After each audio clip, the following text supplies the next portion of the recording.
देश की राजधानी दिल्ली की रोहिणी की अदालत में कल हुई गैंगवार की घटना के बाद फिर से एक बार दिल्ली पुलिस सवालों के घेरे में है। तो वहीं मीडिया का एक वर्ग है जो यह साबित करने पे लगा हुआ है कि यह इस वजह से हो पाई क्योंकि जो वकील है वह बार बार कड़ी सुरक्षा का विरोध करते हैं, जो कि बिल्कुल गलत है और इसमें कोई भी सच्चाई नहीं है। दिल्ली के सभी अदालतों में 2 लेयर सिक्योरिटी होती है। पहली स्कैनिंग मेन गेट पे होती है, उसके बाद जब आप न्यायालय के अंदर जाते हैं, कैंपस के अंदर आने के बाद, तो वहां पे स्कैनिंग होती है जहां पे मेटल डिटेक्टर और स्कैनिंग की पूरी अरेंजमेंट होती है। तो फिर आखिर इस बात में यह कैसे सच्चाई हो सकती है कि इस घटना की लापरवाही कहीं ना कहीं वकीलों की जिद और हठ धर्मिता की वजह से है। क्या दिल्ली में जो घटना हुई है यह पहली घटना नहीं, इसके पहले करकरडुमा कोर्ट में भी 2015 में एक घटना हुई थी जहां पुलिस वाले को कोर्ट रूम के अंदर ही गोली मार दी थी और उसकी मौत हो गई थी। इस प्रकार की घटना दिल्ली ही नहीं पूरे देश में होती है, चाहे वो सोनीपत हो, चाहे मेरठ हो, चाहे झारखंड का हजारीबाग हो। देश की अदालतों में कत्ल की पहली घटना नहीं है, इस प्रकार की घटना कई बार हो चुकी है और ऐसी घटना बड़ी सुनियोजित तरीके से होती है और इसके लिए केवल आप पुलिस या वहां रह रहे वैसे लोगों को जिम्मेवार नहीं ठहरा सकते जो इसकी सुरक्षा या अदालतों के अंदर काम करते हैं। आखिर इस पूरी घटना के पीछे इतनी उत्साह और इतना मनोबल अपराधियों का कैसे हो जाता है कि वह न्यायालय में जज के सामने गोली चला देते हैं। इसके पीछे केवल पुलिस, केवल वकील या केवल न्यायालय को दोषी नहीं ठहराया जा सकता। आखिर इस प्रकार की घटना को अंजाम देने के लिए अपराधियों के पास इतनी हौसला आती कैसे है? 2015 की एक घटना है जब दिल्ली की करकरडुमा कोर्ट में एक पुलिस वाले की कोर्ट के अंदर गोली मारकर हत्या कर दी गई थी। अगर आप उस घटना की पूरी जो हिस्ट्री है उसको आप देखेंगे तो अभी 2015 से लेकर 2021 तक अभी तक उस मामले में ठीक से ट्रायल भी कंडक्ट नहीं हो पा रही है और ऐसे मामलों में गवाह डायरेक्ट नहीं आते क्योंकि जहां पे यह घटना होती है वहां या तो जज सामने होते हैं या पुलिस के अधिकारी होते हैं या वकील होते हैं, तो ऐसे लोग गवाह बनना नहीं चाहते। फिर ऐसी घटना में जब एक बार अपराधी का मनोबल बढ़ जाता है, उसको ऐसा लगता है कि एक व्यक्ति ने कोर्ट के अंदर अपराध किया और उसको कोई सजा नहीं मिली या सजा मिलने में देरी हो रही है, तो दूसरा अपराधी जो इस प्रकार के गैंग या गिरोह चलाता है उसका हौसला बढ़ जाता है और वह ऐसे घटना को अंजाम देने की कोशिश में रहता है और उसी कड़ी में ऐसी घटनाएं होती है। और दिल्ली की रोहिणी की अदालत में जो घटना हुई वह घटना पूरे देश में एक बार फिर से दिल्ली पुलिस की नाक कटवा दी और यह साबित कर दिया कि वह दिल्ली पुलिस की इतनी सुरक्षा होती है कि अगर सड़क पे आप एक सिग्नल से दूसरे सिग्नल को पार करेंगे तो दिल्ली पुलिस आपको रोक लेगी। आपने अगर सीट बेल्ट नहीं लगाई है या अगर आप मोबाइल फोन पे बात कर रहे हैं तो या तो आपकी सीसीटीवी कैमरे के माध्यम से चालान कर दी जाएगी या तो अगली ट्रैफिक क्रॉस करते ही पुलिस आपको रोक लेगी। फिर वहां दिल्ली की इस हाई सिक्योरिटी जोन में अपराधी आखिर हथियार लेके कैसे घुस गया?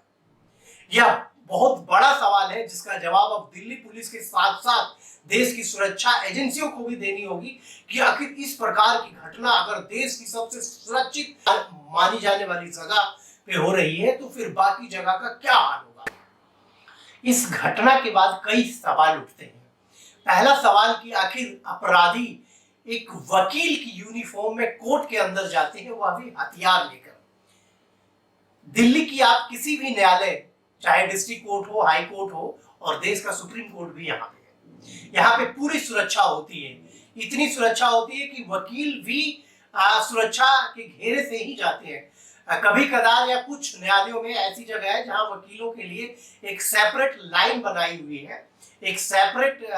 एंट्री पॉइंट्स है, वहां से वकीलों की एंट्री होती है और अमूमन जो पुराने वकील होते हैं या कुछ समय से प्रैक्टिस करते होते हैं वह एक दूसरे को जानते हैं और उनको पता चल जाता है कि कौन वकील है जो रेगुलर कोर्ट में आता है और कौन वकील प्रैक्टिस में है। फिर आखिर यह जो लोग वकील की यूनिफॉर्म में कोर्ट के अंदर जाते हैं और कोर्ट के अंदर जज के सामने गैंगवार करते हैं और करीब 40 राउंड गोलियां चलती है। शुक्रवार को हुई फायरिंग के बाद बार काउंसिल ऑफ दिल्ली ने कड़े शब्दों में विरोध किया है और कहा है कि सुरक्षा के नाम पर न्यायालयों में कुछ नहीं है। दिल्ली पुलिस के कुछ जवान होते हैं जो छुप कर बैठे रहते हैं और उनको सुरक्षा से कोई मतलब नहीं, कोई लेना देना नहीं। वहीं Delhi district court coordination committee ने आज एक दिन का स्ट्राइक कोर्ट में रखा है और उनकी मांग है कि दिल्ली की सभी अदालतों में सुरक्षा का पुख्ता इंतजाम किया जाए और वकीलों की सुरक्षा भी दी जाए। आखिर ऐसी घटनाएं बार बार क्यों होती है, और वह भी देश की राजधानी में। कई सीनियर वकीलों ने साफ कहा कि दिल्ली पुलिस के जवान को सुरक्षा से कोई मतलब नहीं होता है कि कोर्ट में कौन आ रहा है, और यह कोई पहली घटना नहीं, इस प्रकार की कई घटनाएं हो चुकी है। कोर्ट कैंपस से गाड़ियां चोरी हो जाती है, कोर्ट कैंपस में कई बार गोली चल जाती है, और अभी जुलाई के महीने में द्वारका कोर्ट में चैम्बर के अंदर भी गोली चली थी और एक वकील की मौत हो गई थी। इसके बाद भी बार बार दिल्ली पुलिस क्यों नहीं सुधर पा रही है, इस पर सीनियर वकीलों ने कड़े शब्दों में निंदा करते हुए दिल्ली पुलिस को कटघरे में खड़ा किया है। उन्होंने हाई कोर्ट से मांग की है कि हाई कोर्ट खुद इस मामले को मॉनिटरिंग करे और सुरक्षा को दुरुस्त करने के लिए दिल्ली पुलिस को कोई सख्त हिदायत दे। दिल्ली एनसीआर के आसपास कई ऐसे गैंगस्टर्स हैं जो ऑर्गेनाइज्ड गैंग या तो जेल में रहकर चलाते हैं या जेल के बाहर वह गैंग चलाते हैं, और इसमें कई ऐसे गैंग्स हैं जो क्राइम दिल्ली में करते हैं और अपना सेंटर नोएडा, गाजियाबाद, फरीदाबाद, गुड़गांव में बना रखे हैं, और उसी प्रकार कई ऐसे गैंगस्टर हैं जो क्राइम गाजियाबाद, गुड़गांव, नोएडा और फरीदाबाद में करते हैं और अपना सेंटर दिल्ली में बना रखे हैं। और उनकी कहीं ना कहीं पुलिस या सिक्योरिटी एजेंसीज की जो लैप्सेस है उसमें इस बात की अच्छी उनको समझ है कि हम इस तरीके से वहां पे पुलिस को चकमा देकर अपने अपराध या अपने जो गैंग्स है उसको चला सकते हैं, और बड़ी आसानी से इनकी एनसीआर के इलाकों में क्राइम, गैंगवार और गुंडागर्दी, एक्सटॉर्शन, लैंड ग्रैबिंग की रैकेट चलती है। मेरे पास कुछ डिटेल्स हैं कि आखिर कोर्ट में पिछले 4-5 वर्षों में कब कब हत्याएं हुई। 19 दिसंबर 2019 को दिल्ली की तिहाड़ जेल से शाहनवाज और जब्बार नाम के हिस्ट्री सीटर को पेशी के लिए जब बिजनौर की अदालत लाया गया तो हमलावरों ने ताबड़तोड़ फायरिंग करते हुए शाहनवाज को कुल 11 गोलियां मारी, जिनमें एक गोली सिर में और पैर में, जबकि बाकी 9 गोलियां पेट में सीने। वारदात के दौरान जब्बार फरार हो गया, लेकिन इस घटना से पूरे उत्तर प्रदेश में सनसनी फैल गई। 8 मई 2014 को बक्सर कोर्ट में इसी प्रकार की गैंगवार हुई जहां एक कैदी की मौत हो गई। उस हिसार में 2015 में जिला अदालत में कुख्यात अपराधी संदीप उर्फ बच्ची का कत्ल कर दिया गया। वहीं सोनीपत अदालत परिसर में बदमाश का मर्डर किया गया। इसी प्रकार झारखंड के हजारीबाग में सुशील श्रीवास्तव गैंग के सरगना सुशील श्रीवास्तव की हत्या AK-47 से कर दी गई। 13 जुलाई 2021 को द्वारका कोर्ट में फायरिंग हुई और चैम्बर के अंदर हुई गोलीबारी में एक व्यक्ति की मौत हो गई,